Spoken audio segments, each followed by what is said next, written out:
सदियों से आपने सुना होगा, हर आत्मा मोक्ष की अधिकारी नहीं होती। कुछ आत्माएं पिशाच बनती हैं और कुछ अपने ही ज्ञान की कैदी। ऐसी ही यह कथा है वरुचि और कर्णभूति की, जहाँ प्रेम अपराध बना और ज्ञान सबसे बड़ा शाप, सुंदरता ऐसा जाल बनी जिससे कई वीर मारे गए। इसकी शुरुआत हुई महान विद्वान वरुचि से। वरुचि अपने मृत्यु की ओर बढ़ रहे थे। एक घने जंगल से गुजरते हुए उन्हें एक पिशाच मिला जो अत्यंत उदास था। वरुचि ने पूछा, तुम इतने उदास क्यों हो? पिशाच बोला, मैं इस योनि में न जाने कितने वर्षों से भटक रहा हूँ, पर मुझे अब तक मुक्ति नहीं मिली। पर हे तेजस्वी पुरुष, आप कौन हैं और कहाँ जा रहे हैं? वरुचि ने कहा, पिशाच राज, आज मेरे जीवन का अंतिम दिन है। मैं तुम्हें अपनी कहानी सुनाता हूँ, अब ध्यान से सुनो। मैं पाटलिपुत्र में एक प्रसिद्ध विद्वान था। एक दिन इंद्र की सवारी निकली, जिसे देखने मैं गया। तभी मेरी दृष्टि एक अत्यंत सुंदर कन्या पर पड़ी। उसके नयन मानो कामदेव के बाण हों। उसे देखते ही मैं उसके प्रेम में पड़ गया। घर लौटकर मैं उसी की याद में सो गया। तभी स्वप्न की देवी प्रकट हुई और बोली, हे वरुचि, जिस स्त्री के प्रेम में तुम व्याकुल हो वह तुम्हारी पूर्व जन्म की पत्नी है और वह भी तुमसे उतना ही प्रेम करती है। अगली सुबह मैं उसके घर की खिड़की के पास पहुंचा।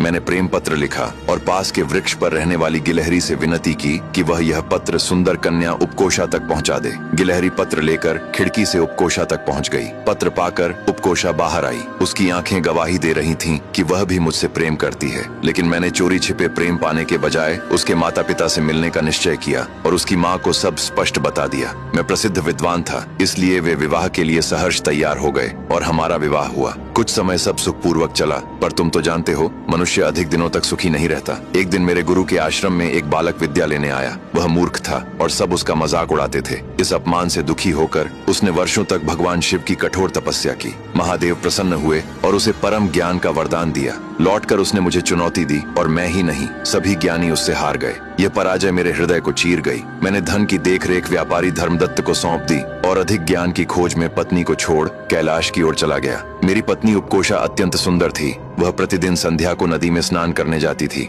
एक दिन नगर के 3 शक्तिशाली पुरुषों, कोतवाल, मंत्री का पुत्र और व्यापारी धर्मदत्त की नजर उस पर पड़ी। तीनों मोहित हो गए। एक दिन जब उपकोषा शाम को स्नान करके घर लौट रही थी तो कोतवाल ने उसे रास्ते में पकड़ लिया। उपकोषा ने देखा कि उसकी मर्यादा संकट में है तो उसने कहा, प्राण प्रिय, जिस प्रकार आप मुझे पाने के लिए तड़प रहे हैं वैसे ही मैं भी आपसे मिलने को व्याकुल हूँ, पर यदि यहाँ कुछ हुआ तो लोग हमें देख लेंगे। इससे आपकी और मेरी दोनों की इज्जत खत्म हो जाएगी। इसलिए आगामी वसंतोत्सव की रात्रि में जब सारा नगर उत्सव में मग्न होगा, आप मेरे घर आ जाइए, तब कोई हमें देख नहीं पाएगा। कोतवाल उसकी बातों में आ गया और सहमत हो गया। अब आगे की कहानी जानने के लिए देखिए अगला भाग।